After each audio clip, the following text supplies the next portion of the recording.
اچھے ایک بڑے صحافی ہیں, انٹرنیشنل لیول پر ہم اکٹھے ٹریول کرتے رہے ہیں, تو میں نے اس انٹرویو کو بڑے غور سے دیکھا, پرکھا. اس کے اندر سے جو ہیڈ لائنز نکل سکتی تھی وہ ساری ہیڈ لائنز جو تھی ان کو میں نے جانچا.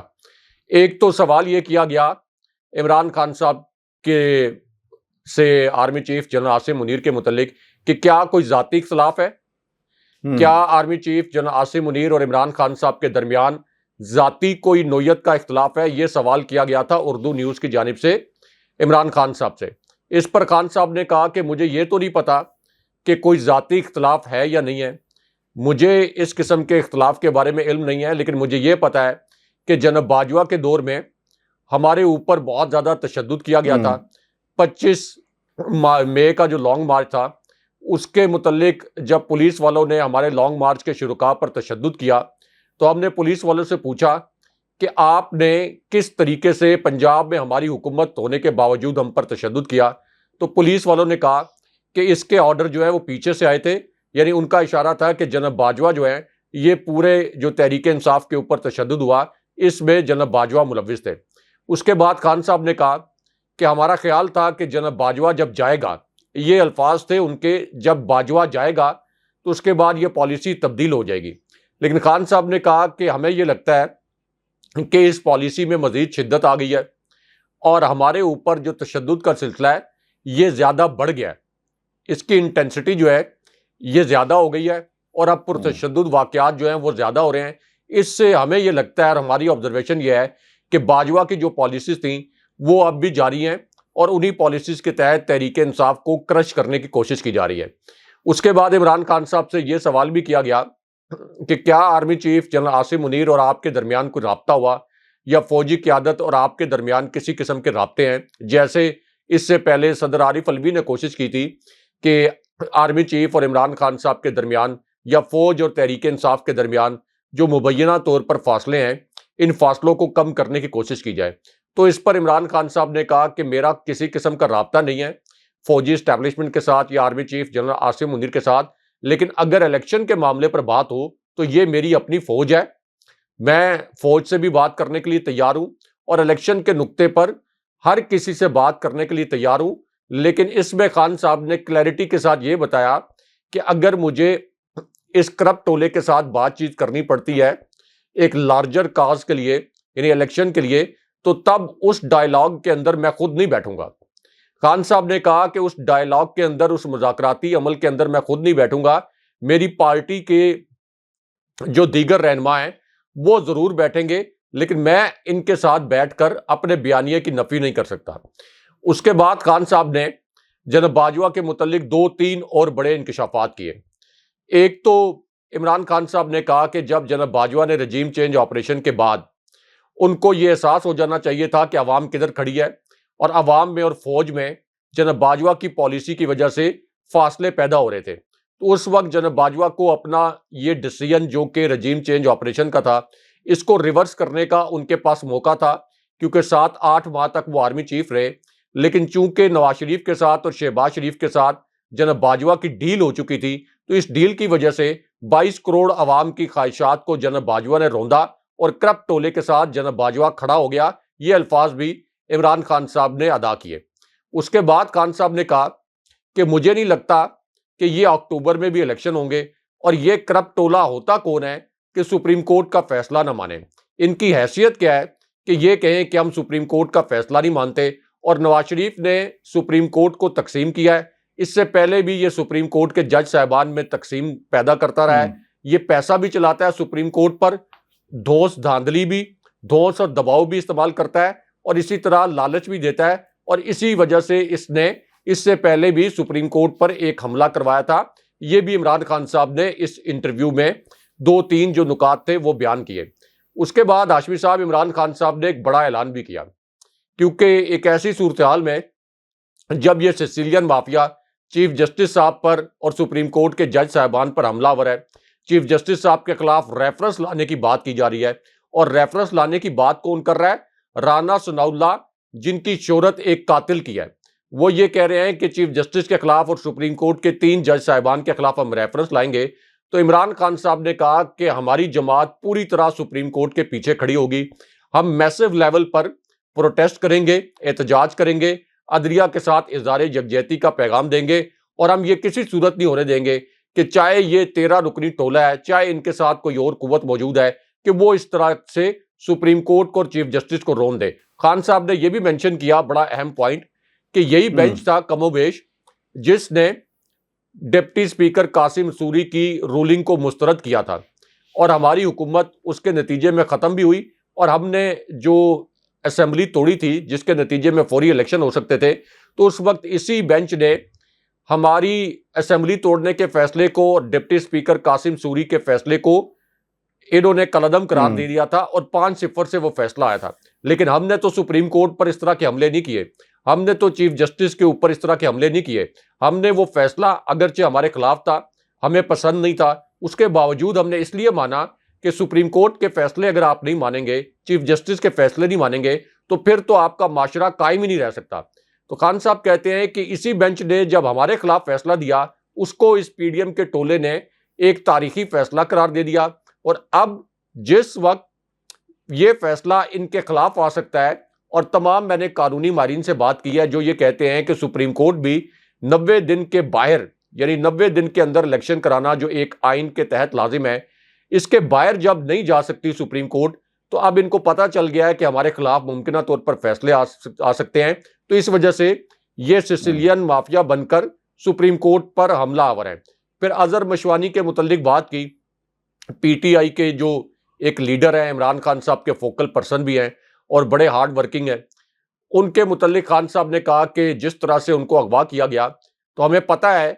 کہ کن لوگوں نے اظہر مشوانی کو اغوا کیا, 7-8 دن تک انہیں کن حالات میں رکھا گیا. ہمارے ایک اور سوشل میڈیا لیڈ کو بلوچستان کے علاقوں سے اغوا کیا گیا تھا, اور ممکنہ طور پر ان پر تشدد بھی کیا گیا. اسی وجہ سے انہوں نے پھر پی ٹی آئی کا سوشل میڈیا سیل چھوڑنے کا اعلان کیا. تو عمران خان صاحب نے ابھی بھی, یعنی اس انٹرویو میں بھی یہ کہا کہ یہ فوج میری ہے, یہ ریاست, یہ ملک میرا ہے, یہ عوام میرے ہیں, میرا جینا مرنا یہاں پہ ہے, دیگر جو سٹیک ہولڈرز ہیں ان کا جینا مرنا یہاں پہ ہے. اگر کسی کا جینا مرنا یہاں پہ نہیں ہے, اگر کسی کے سٹیکس یہاں پہ نہیں ہیں, تو وہ شریف خاندان اور زرداری خاندان ہے. اس لیے اس سے پہلے کہ یہ ملک مکمل طور پر تباہی سے دوچار ہو جائے,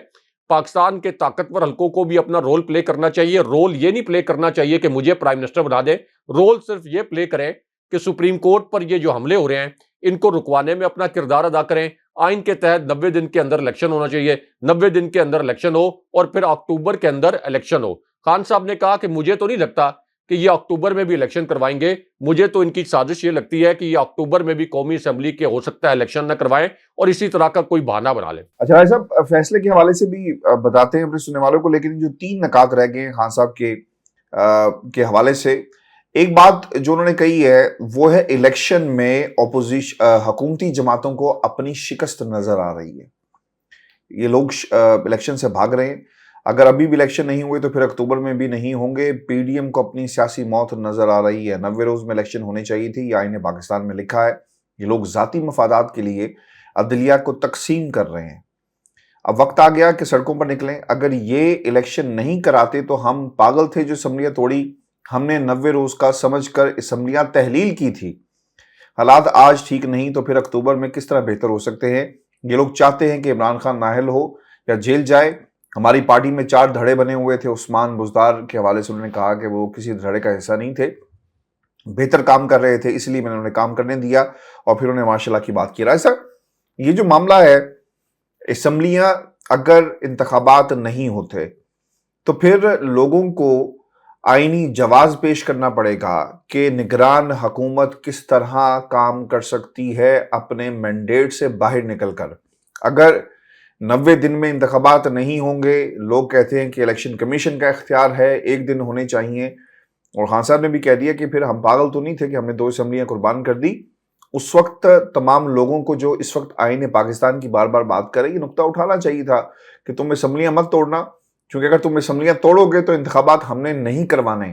اور کیونکہ یہ 90 دن اور ایک ملک کے اندر 1 دن میں انتخابات ہونے چاہیے. میرا سوال رائے صاحب یہ ہے کہ کیا سپریم کورٹ اگر 90 دن میں انتخابات نہیں ہوتے, تھوڑا سا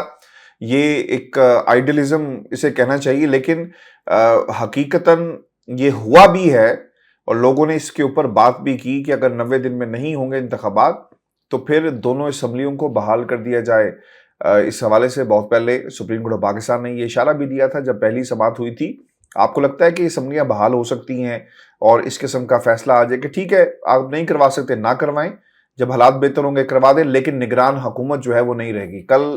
یہ جو صورتحال بنی ہوئی ہے کل سے اور پھر ہم 2 روز سے پہلے سے بھی دیکھ رہے ہیں، کیا ایسا فیصلہ بھی آ سکتا ہے ایسا؟ ہاشمی صاحب، میں ابھی کچھ دیر پہلے اعتزاز احسن صاحب کو سن رہا تھا۔ اعتزاز احسن صاحب یہ کہہ رہے تھے کہ اگر رانا ثناء اللہ جو کہ وزارت داخلہ کے انچارج منسٹر ہیں، اگر وہ الیکشن کے لیے سیکیورٹی فراہم نہیں کرتے تو رانا ثناء اللہ پھر نائل ہوں گے۔ رانا ثناء اللہ کے اوپر توہین عدالت لگے گی جب سپریم کورٹ یہ کہے گی کہ 90 دن کے اندر الیکشن کرانا ضروری ہے۔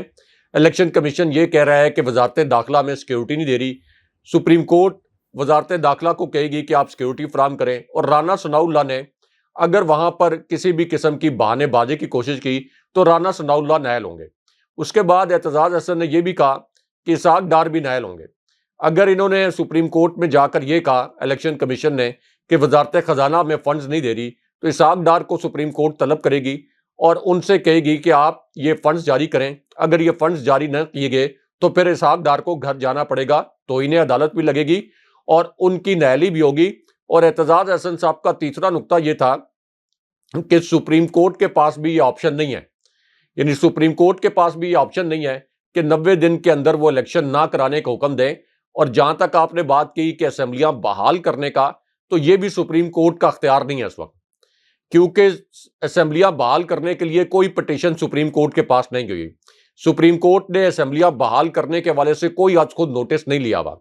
یہ ایک آئین کا قتل ہوگا، اس سیسیلین مافیا کے آگے جھکنے کے مترادف ہوگا۔ اس سیسیلین مافیا کا جو دباؤ ہے، اس کا مطلب یہ ہوگا کہ وہ دباؤ کام کر گیا ہے۔ اگر سپریم کورٹ اس قسم کا فیصلہ دیتی ہے کہ اسمبلیاں بحال کر دی جائیں، کس بنیاد پر اسمبلیاں بحال کی جائیں؟ چیف ایگزیکٹو کے پاس آئین کے تحت یہ اختیار ہوتا ہے کہ وہ اسمبلی تحلیل کرنے کی ایڈوائس جو ہے وہ بھجوا سکتا ہے گورنر کو، اور اسی طرح وفاق میں چیف ایگزیکٹو پرائم منسٹر ہوتا ہے تو وہ اسمبلی ڈیزالو کرنے کی ایڈوائس جو ہے وہ صدر کو بھجوا سکتا ہے۔ اور اگر 48 گھنٹے کے اندر صدر یا گورنر اسمبلیاں تحلیل کرنے کی سمری منظور نہ کریں تو از خود اسمبلی تحلیل تصور کی جاتی ہے۔ اس وجہ سے سوال ہی نہیں پیدا ہوتا کہ اس قسم کا کوئی فیصلہ آئے کہ پنجاب اسمبلی اور کے پی اسمبلی کو بحال کر دیا جائے، اور اگر یہ فیصلہ آیا تو یہ تو نظریہ ضرورت کی ایک نئی صورت ہوگی۔ اور ہمیں اس سے پہلے پتہ ہے کہ جس جج نے نظریہ ضرورت ایجاد کیا تھا، دریافت کیا تھا، ان کو تاریخ کن الفاظ میں یاد کرتی ہے۔ تو اس وجہ سے چیف جسٹس صاحب کو اور سپریم کورٹ کے جج صاحبان کے پاس ایک ہی آپشن ہے، اور وہ آپشن ہے کہ آئین کے تحت وہ فیصلہ کریں۔ اس بات کو چھوڑ دیں کہ یہ آپ کے خلاف ریفرنس لائیں گے تو چیف جسٹس صاحب سے اور سپریم کورٹ کے 3 جج صاحبان سے بہتر کوئی نہیں جانتا کہ سپریم جوڈیشل کونسل نے یہ ریفرنس سننا ہے۔ پہلے تو یہ قابل سماعت ہی قرار نہیں پا سکتا۔ کیا صرف اس بنیاد پر کوئی ریفرنس قابل سماعت قرار پا سکتا ہے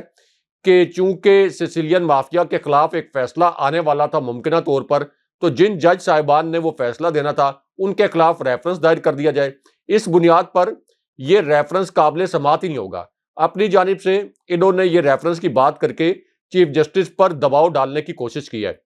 لیکن وائبز یہ ہیں کہ چیف جسٹس صاحب نے اب تک یہ دباؤ قبول کرنے سے انکار کر دیا ہے۔ ہاشمی صاحب، یہ جو سچویشن ہوتی ہے اس میں چیف جسٹس کے چیمبر میں کون جاتا ہے اور پھر کس قسم کے پیغامات پہنچائے جاتے ہیں، اس کی مثال جو سب سے اہم مثال ہے، جیتی جاگتی، جو کوئی بہت پرانی نہیں ہے، وہ یہ ہے کہ جب جناب باجوہ کو برطرف کرنے کے متعلق یہ ایک افواہ پھیل گئی تھی کہ عمران خان صاحب نے بطور پرائم منسٹر جناب باجوہ کو برطرف کر دیا، جب یہ رجیم چینج آپریشن کیا گیا تھا اور تحریک عدم اعتماد پر ووٹنگ ہو رہی تھی، تو آدھی رات کو جسٹس اطہر من اللہ، جن کے متعلق یہ ایک تاثر تھا اور تاثر ہے کہ وہ ایک اپ رائٹ جج تھے، یہ ایک تاثر بنا ہوا تھا، تو چیف جسٹس اطہر من اللہ نے آدھی رات کو جناب باجوہ کو بچانے کے لیے اسلام آباد ہائی کورٹ کھول لی تھی، اور چیف جسٹس صاحب یعنی جسٹس اطہر من اللہ اس وقت یہ تاثر دیتے تھے کہ وہ بڑے اینٹی اسٹیبلشمنٹ ہیں، لیکن چیف جسٹس بھاگے آدھی رات کو اپنے بستر سے اٹھ کے پہنچ گئے تھے اسلام آباد ہائی کورٹ۔ تو آپ کا کیا خیال ہے اور ہمارے ویورز کا کیا خیال ہے کہ چیف جسٹس صاحب آدھی رات کو کیوں پہنچے اسلام آباد ہائی کورٹ؟ ان کو کسی نے پیغام دیا گیا ہوگا، کیونکہ جس پٹیشنر نے وہ پٹیشن ڈالی تھی وہ بھی طاقتور حلقوں کی جانب سے اس قسم کے جو پٹیشنرز ہیں وہ اس قسم کی پٹیشن ڈالتے رہتے ہیں، ان کو جرمانے بھی ہوتے رہتے ہیں، یہ طاقتور حلقوں کے کہنے پر ہی اس قسم کی پٹیشن لے کے آتے ہیں۔ تو آخر کوئی پیغام دیا گیا تھا چیف جسٹس اطہر من اللہ کو، اس وقت اسلام آباد ہائی کورٹ کے جو چیف جسٹس تھے، تو تبھی تو انہوں نے آدھی رات کو جناب باجوہ کو بچانے کے لیے آدھی رات کو عدالت کھول لی تھی۔ آپ اندازہ کر لیں کہ کس طرح سے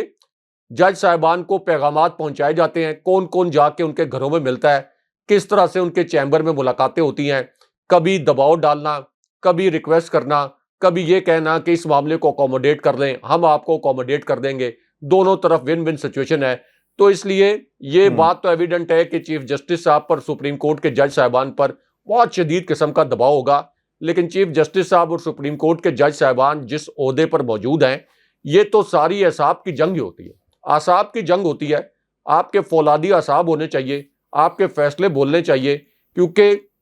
جس قسم کے کیسز آپ سنتے ہیں، پوری زندگی آپ نے ایسی قسم کے کیسز سنے ہوں گے، تو اس کے بعد تو آپ کے نرس جو ہیں وہ ویسے ہی اسٹرانگ ہو جاتے ہیں۔ تو آئین کے مطابق فیصلہ آنا چاہیے، اور آج کی سماعت کے متعلق یہ کہا گیا تھا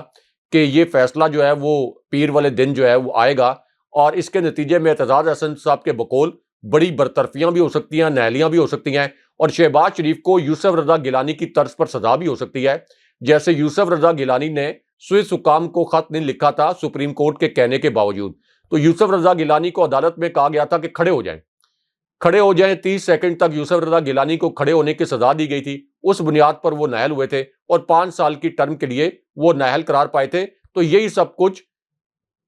شہباز شریف کے ساتھ بھی ہو سکتا ہے، اور فواد چودھری نے بھی کہا ہے کہ اب سپریم کورٹ ایک اور وزیر اعظم کو توہین عدالت پر گھر بھیج سکتی ہے۔ اچھا رائی صاحب، مریم نواز کے خلاف یہ پہلا ایکشن ہوا ہے، اس سے پہلے ایک درخواست لاہور ہائی کورٹ میں دائر کی گئی، اور جس قسم کی ہرزہ سرائی کی گئی، پاکستان کی اعلیٰ عدلیہ کے ججز پر حملے کیے گئے، لاہور ہائی کورٹ کو دماد ہائی کورٹس کہا گیا، ایک بار نہیں متعدد بار کہا گیا، ترازو کے پلڑے برابر کرو، اور نہ جانے کیا کہ کچھ جو ہے وہ مریم نواز نے کہا پاکستان کی اعلیٰ عدلیہ کے ججز کو، ان کی شکلیں دیکھو، اور پھر ان کے حوالے سے اور بھی طرح طرح کے نام جو ہے ان کی سوشل میڈیا ٹیم کی طرف سے بھی رکھے گئے۔ رائے صاحب، ایک درخواست گئی تھی ہائی کورٹ کے اندر جسے یہ کہہ کر مسترد کر دیا گیا کہ جناب یہ قابل سماعت نہیں ہے، یعنی ججوں کی توہین ہو رہی ہے اور قابل سماعت معاملہ نہیں ہے۔ میں تو سلوٹ پیش کروں گا اس جج کو جس نے اپنے جو ساتھی ججز تھے ان کے بارے میں جو تصحیح کی جا رہی تھی مریم نواز کی طرف سے، وہ یہ درخواست مسترد کر دی کہہ کر کہ جناب یہ قابل سماعت نہیں ہے۔ اب ایک درخواست آئی ہے رائے صاحب، اور ہائی کورٹ کا یہ بڑا اقدام ہے، اور اسے سماعت کے لیے باقاعدہ مقرر کر دیا گیا، یہ ہائی کورٹ کا فیصلہ ہے، اور جب آپ قابل سماعت اور سماعت کے لیے مقرر کر دیتے ہیں تو اس کا مطلب یہ ہوا کہ اس کے اوپر باقاعدہ عدالت جو ہے اپنا اگلا فیصلہ بھی سنائے گی، پہلا فیصلہ قابل سماعت اور اگلا فیصلہ بھی آئے گا۔ اب جو بینچ ہے اس میں 2 رکنی بینچ، ہائی کورٹ کے 2 ججز ہیں جو سماعت کر رہے ہیں، جس میں جسٹس علی باقر نچوی ہیں اور جسٹس انوار الحق پر مشتمل بینچ جو ہے یہ درخواست کی سماعت کر رہا ہے۔ اور اس سے پہلے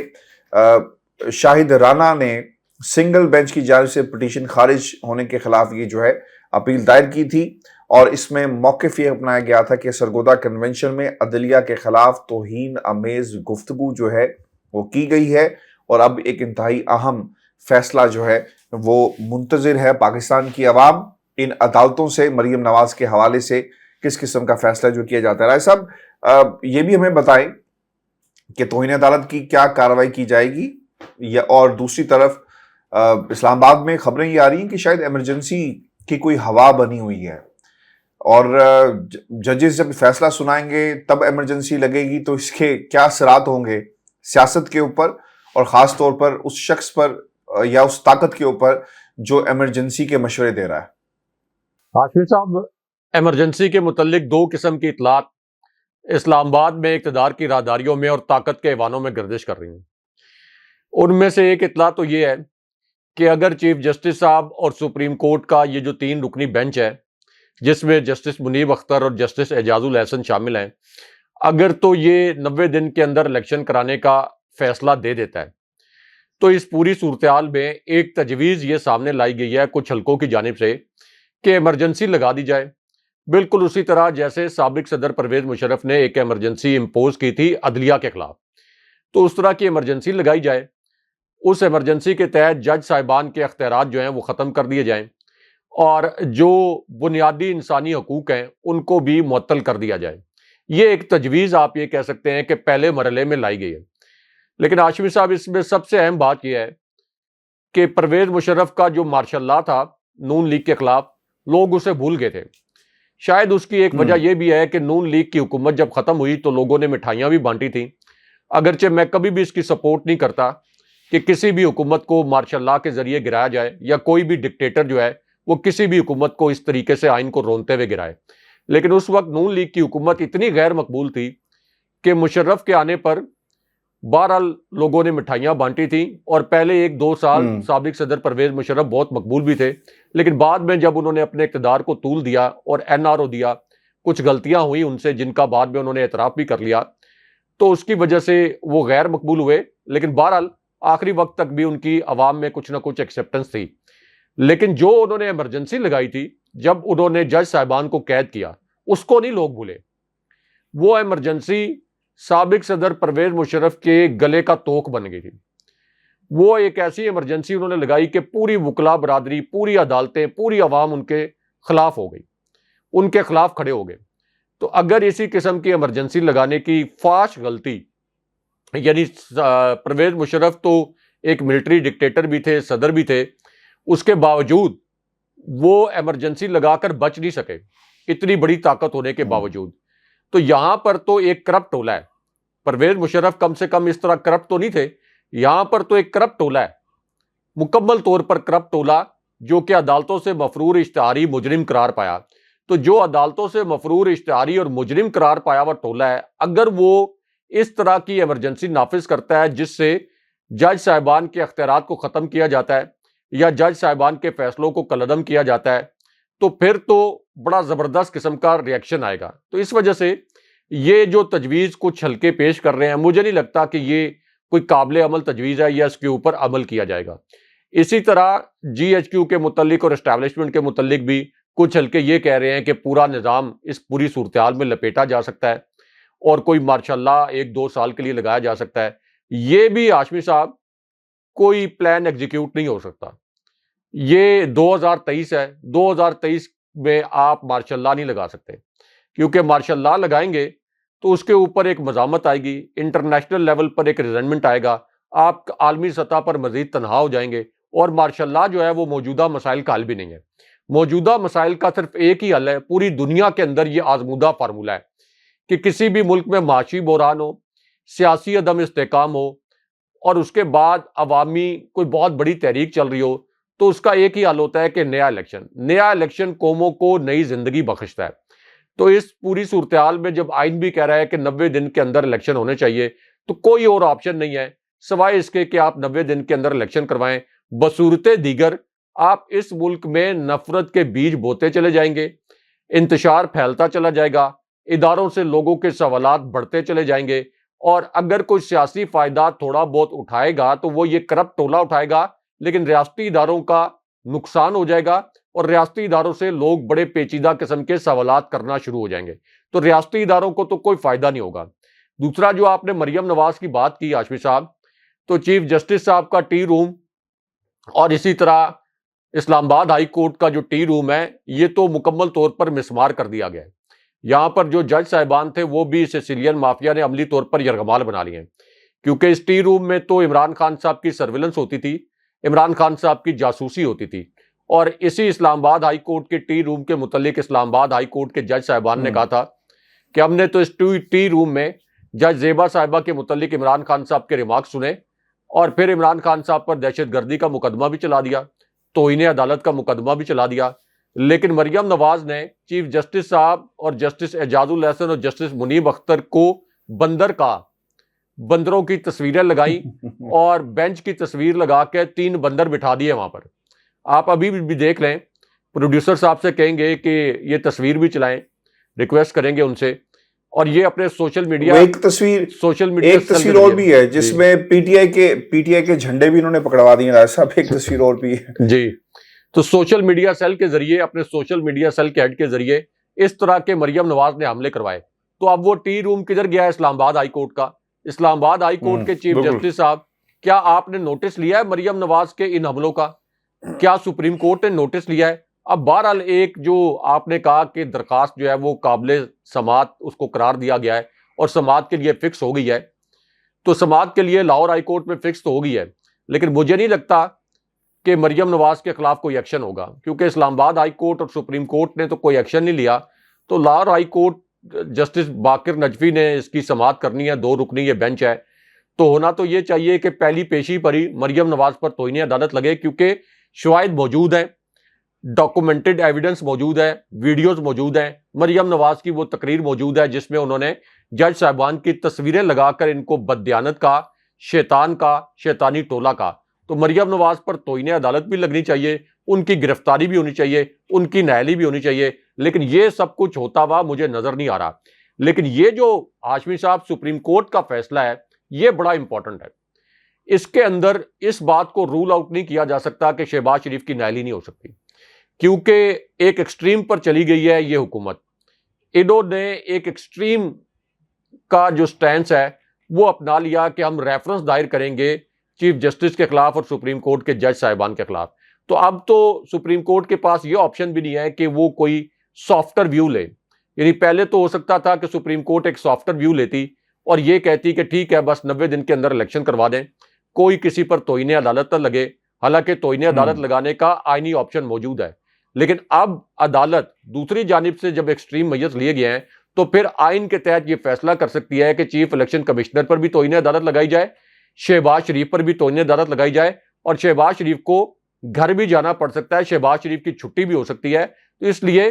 یہ سپریم کورٹ کا جو فیصلہ ہے یہ پاکستان کے مستقبل کا فیصلہ کرے گا کہ پاکستان میں آئندہ قانون اور آئین کا نفاذ رہے گا یا نہیں رہے گا، یا پھر یہ سیسیلین مافیا جو ہے ان کی عدالتیں قائم ہوں گی، یہ خود ہی جج بنیں گے، یہ خود ہی بینچ کے اندر بیٹھیں گے. مریم نواز، زرداری اور اسی طرح حمزہ شہباز اور شہباز شریف یہی بینچ کا حصہ بن کر خود ہی جج بن کر فیصلے کریں گے. تو یہ فیصلہ جو ہے یہ چیف جسٹس صاحب کے ہاتھ اور سپریم کورٹ کے ان معزز جج صاحبان کے ہاتھوں میں ہے. بہت شکریہ سب. ویورز یہ شو تھا آج کا. اپنے کمنٹس بھیجیے گا، چینل کو ضرور سبسکرائب کریں. اب مجھے اور ابراہیم راج صاحب کو اجازت دیجیے. اللہ نے کے بعد.